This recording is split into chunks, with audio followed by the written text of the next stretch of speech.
asalaamaaleykum wa rahmatulah mbokk taalibe yi ñoo ngi leen di nuyu di leen ndokkeel di leen jox seen wàccuwaay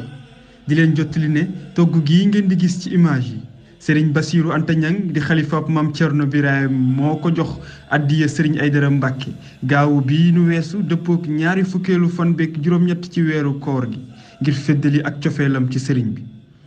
gannaaw bi mu ko joxee nag Serigne Bass di ci sàkkul Serigne bi ak yëkkati ko ba faw moom ak mboole seem ku mu àndal